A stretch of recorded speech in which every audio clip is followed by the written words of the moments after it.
दुनिया के इतिहास में ऐसा युद्ध ना आपने कभी सुना होगा और ना ही आपने कभी सोचा होगा, जिसमें 28,000 फौज का सामना महज 500 लोगों के साथ हुआ था और जीत भी हुई थी। दरअसल इस लड़ाई की जीत का कारण कुछ और था। आइए जानते हैं इन 500 सुरमाओं की कहानी। तो साथियों, वीडियो में अंत तक जरूर बने रहे। पेशवाओं के घोर अत्याचार के कारण महारों में अंदर ही अंदर असंतोष व्याप्त था। वे पेशवाओं से इन जुर्मों का बदला लेने के लिए मौके की तलाश में थे। तारीख 1 जनवरी 1818, जगह भीमा कोरेगांव पुणे। एक तरफ थी पेशवा बाजीराव द्वितीय की विशाल सेना और दूसरी तरफ थे ब्रिटिश आर्मी के मुट्ठी भर जवान। पेशवा की सेना में 28,000 से ज़्यादा सैनिक थे।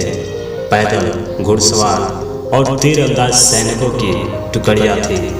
युद्ध के लिए पूरी तरह से तैयार पेशवा की सेना को देखकर ही दुश्मन घबरा जाए। उस दिन अंग्रेज सेना के अफसर भी घबरा गए थे। कुछ 100 सैनिकों के सामने हजारों की फौज देखकर उन्हें यकीन हो चला था कि उनकी हार निश्चित है। अंग्रेज सेना में कुल 834 सैनिक थे। इनमें से 500 सैनिक महार जाति के थे। इस महार रेजिमेंट के वीरों ने पेशवा की सेना से टक्कर का ऐलान कर दिया। उस दिन भीमा नदी के तट उस ऐतिहासिक लड़ाई के गवाह बने जो पहले कभी नहीं देखी गई थी। भीमा कोरेगांव में जबरदस्त युद्ध हुआ, लेकिन महार सैनिक के सामने पेशवा की सेना ज़्यादा देर तक टिक ना सकी। महार किसी भूखे शेर की तरह पेशवा की सेना पर टूट पड़े।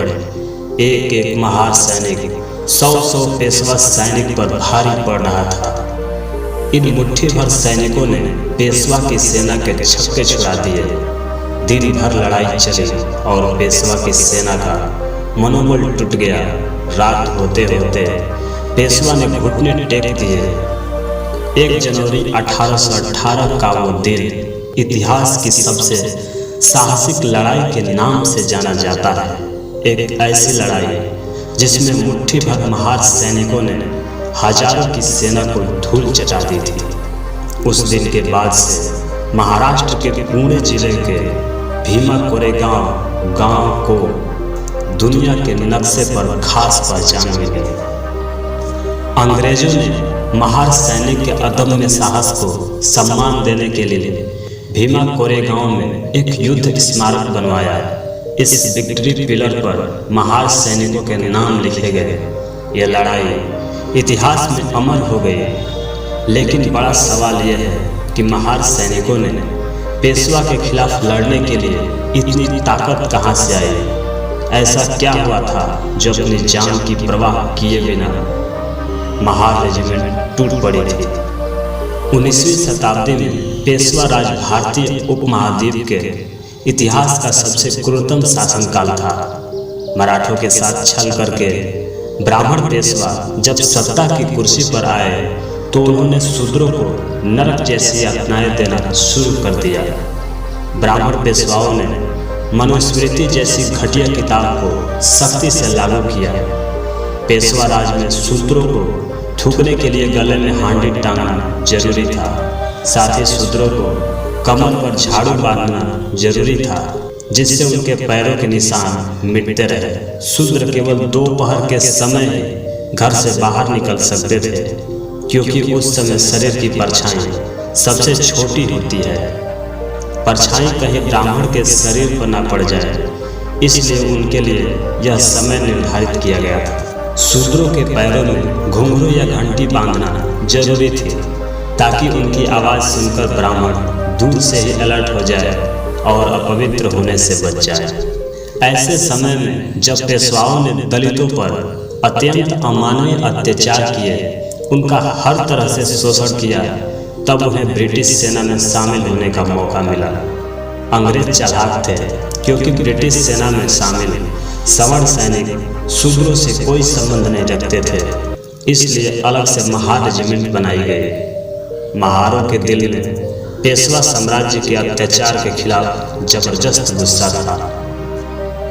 इसलिए जब वे 1 जनवरी 1818 को भीमा कोरेगांव में पेशवा सेना के साथ उनका सामना हुआ तो वे उन पर शेरों की तरह टूट पड़े। सिर्फ 500 महार सैनिकों ने बाजीराव द्वितीय के 28,000 सैनिकों को धूल चटा दी थी। महारों में अंग्रेजी सिपाही होने से ज़्यादा जातीय भेदभाव और अपमान का बदला लेने की ललक थी। इस तरह इस ऐतिहासिक लड़ाई में महारों ने अपने अपमान का बदला लिया। 1 जनवरी 1927 को डॉक्टर भीमराव अंबेडकर कोरेगांव गए थे। बाबा साहब की इस पहल से देश के लाखों करोड़ों दलितों को प्रेरणा मिली। जो दलित पहले खुद को कमजोर और हीन समझते थे, अब उन्हें ये पता चला कि इतिहास में उनके लोगों ने अदम्य साहस दिखाया है।